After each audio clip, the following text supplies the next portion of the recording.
This video, I'm going to be going over how to set up your depth chart in College Football 25. When you log into the game, you're going to see this menu. And what you want to do is you're going to hit the right R1 or RB to tab over. And we're going to be looking for the roster files here in the create and share. So we're going to go down to the edit rosters.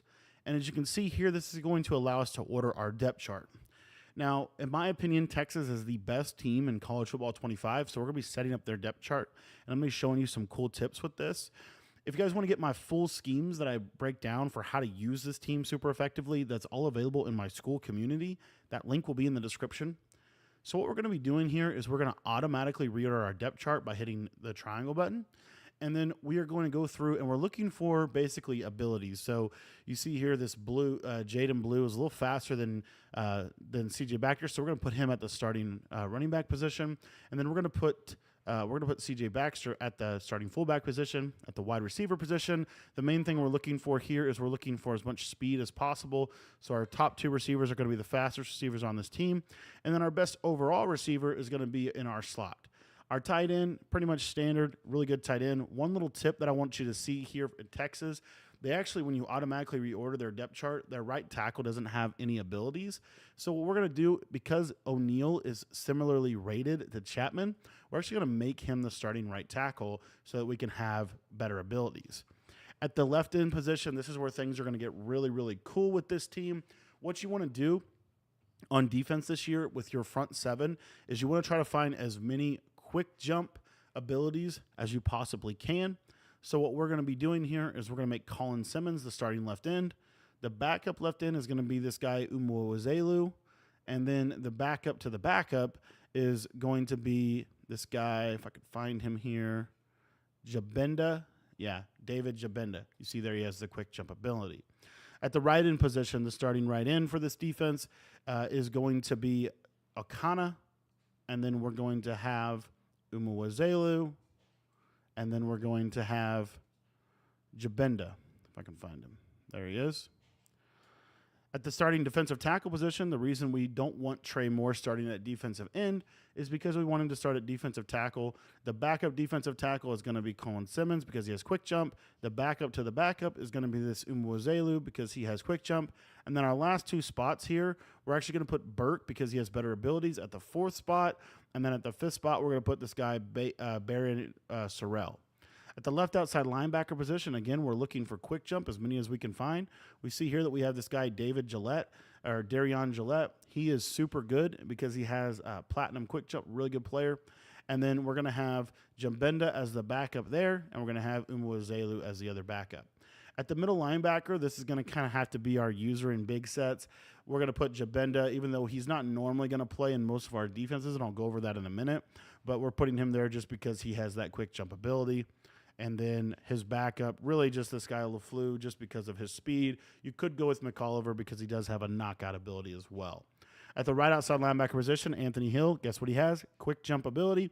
And then what we're going to do is his backup is going to be David Jabenda, and then his backup is going to be Umuozelu. At the cornerback position, this is kind of a pro tip for this year in College Football 25. Some of the best corners in the game are the wide receivers because they are super fast. So we're going to be putting Isaiah Bond at the number one cornerback position. The number two cornerback position, again, we're just primarily looking for speed when we touch our cornerbacks.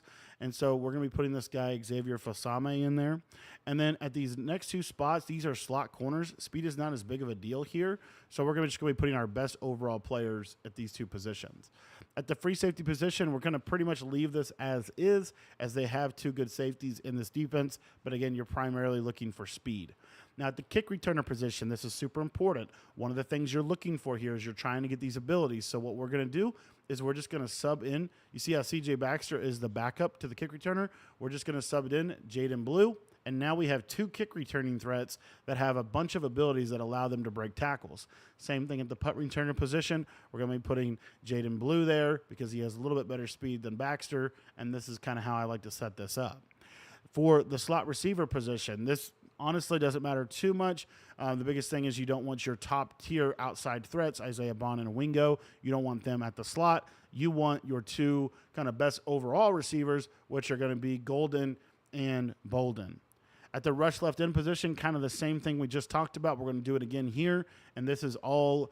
This is kind of touching on quick jump again, but you want to have as many people that have quick jump as possible on your team. So we have Umuazelu, we have Akana, wherever he went. I totally lost him. There he is, Akana, and then we're going to have Gillette in this example, or Jabenda, either one. Let me see. Actually, for this, we're going to go with Gillette here. But you could do either of these players. Actually, I'm sorry, I forgot Jabenda. For the rush right end, we want Jabenda. And then rush defensive tackle, we're going to use Trey Moore, and we're going to use Colin Simmons as his backup, and we're going to use, wherever he went, Umuazelu. Sub linebackers. Now, this is what I was talking about how Jabenda's not always going to play at that linebacker position. If you want to just get your fast safeties on the field and sub like nickel sets and stuff like that, you certainly can do that with this team. What I would recommend is this guy, Derek Williams, and then also this guy, Jelani McDonald. Those are the two best, in my opinion. But you do have some formations. You might want to have those quick jumps in there. So that's where Gillette, Jabenda, Akana, all of these guys kind of come into the fold. At the slot cornerback position, you don't want these to be starting anywhere else. As you can see here, it has our safety. So we want to put Muhammad, and we want to put Garrett Holmes. From there, that is how you set up your depth chart in College Football 25. And you can do this for literally every single team. So whatever team you want to use, just kind of tab over to that team, set your depth chart, and it will automatically save for you. Thanks for watching the video. And if you want to check out my full schemes, head over to the school community, school.com/Cody Ballard, and we show you how to maximize this roster on the field.